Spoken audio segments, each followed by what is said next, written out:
வணக்கம். ஒரு சின்ன உரையாடல் உங்க கூட பகிர்ந்துக்கலாம்னு நினைக்கிறோம். ஒரு கேப் எடுத்துகிட்டு டாக்ஸியில் போனப்போ டிரைவர் பேசிகிட்டு வந்தார். நம்ம போர்டை பார்த்துட்டு டாக்டர் இந்த மாதிரி நீங்கள் ஆயுர்வேதத்தில் சுகருக்கு ட்ரீட்மெண்ட் இருக்கா அப்படின்னு கேட்டார். என்ன அப்படின்னு கேட்டேன். என்ன ஆச்சு இவ்வளோ இருக்குன்னு கேட்டேன்.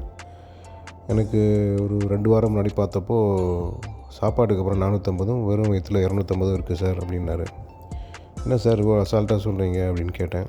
சார் எனக்கு எந்த ஒரு சிம்டமும் இல்லை, எனக்கு எந்த ஒரு தொந்தரவும் இல்லை, நான் பாட்டு எப்பவும் போல் வேலை செஞ்சிட்ருக்கேன், எனக்கு 58 வயசு ஆகுது, கமிட்மெண்ட்ஸ்லாம் இருக்குது, நான் டாக்ஸி ஓட்டிகிட்ருக்கேன், பகல் ஃபுல்லாக ஓட்டுறேன், நைட்டு முக்கால்வாசி ஓய்வு எடுத்துருவேன் அப்படின்லாம் சொல்லிட்டு இருந்தார்.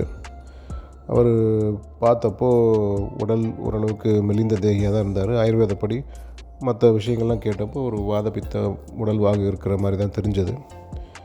கொஞ்சம் எமோஷனல் பர்சன் ஆல்சோ.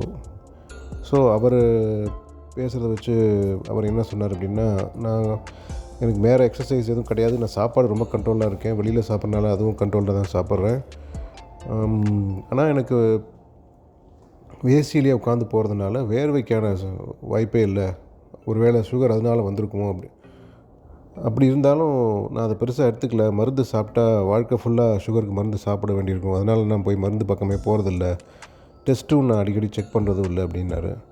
இது ஒரு தவறான அணுகுமுறை. ஏன் அப்படின்னா, எல்லா வியாதியும் நமக்கு அறிகுறியாக தென்படாது. இப்போ இருக்கிற நிறைய வியாதிகளுக்கு பிளட் டெஸ்ட் மூலமாக தான் நம்ம நோயை புரிஞ்சுக்கிறோம், அதுக்கு வேண்டிய ஸ்டெப்பை எடுக்கிறோம். எந்த மருத்துவ முறையாகனா இருக்கட்டும், அது நவீன மருத்துவமாக இருக்கட்டும், ஆயுர்வேதமாக இருக்கட்டும், இல்லை எந்த மருத்துவமானா இருக்கட்டும், சுகர் அப்படிங்கிறது பிளட்டில் இல்லை யூரினில் தெரிஞ்சது அப்படின்னா அதுக்கு வேண்டிய ஸ்டெப்பை நம்ம எடுத்து அதை கண்ட்ரோலுக்கு கொண்டு வர்றதுக்கு நம்ம முயற்சி எடுக்கணும். சிலருக்கு வெறும் டயட்டில் சரி பண்ண முடியும். இப்போ உதாரணத்துக்கு இவர் டயட்லேயே நான் சரி பண்ணலான்னு இருக்கேன்னு சொன்னார். இவரோட லெவல் அதுக்கு உண்டான லெவல் கிடையாது, இவருக்கு ரொம்ப அதிகமாக இருக்குது.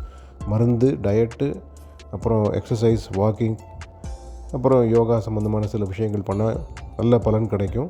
அதுக்காக மருந்தை அப்படியே தடார்னு நிறுத்தவும் முடியாது.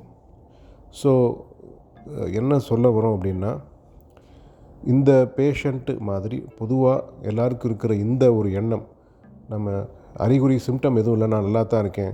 இது பிபி பேஷண்ட்ஸும் நிறைய பேர் இப்படி தான் சொல்லுவாங்க, எனக்கு பிபி சிம்டமே இல்லை, செக் பண்ணாங்க அன்றைக்கி ஏதோ அதிகமாக இருந்துச்சு, அதுக்காக நான் லைஃப் ஃபுல்லாக மருந்து சாப்பிட நான் தயாராக இல்லை. இந்த லைஃப் ஃபுல்லாக மருந்து சாப்பிட தயாராக இல்லைன்ற ஒரே காரணத்துக்காகவும், சிம்டம் எதுவும் இல்லைன்ற காரணத்துக்காகவும் ட்ரீட்மெண்ட்டை நிராகரிக்கிறது தப்பு. அந்த அணுகுமுறையை மாற்றிக்கணும். நன்றி.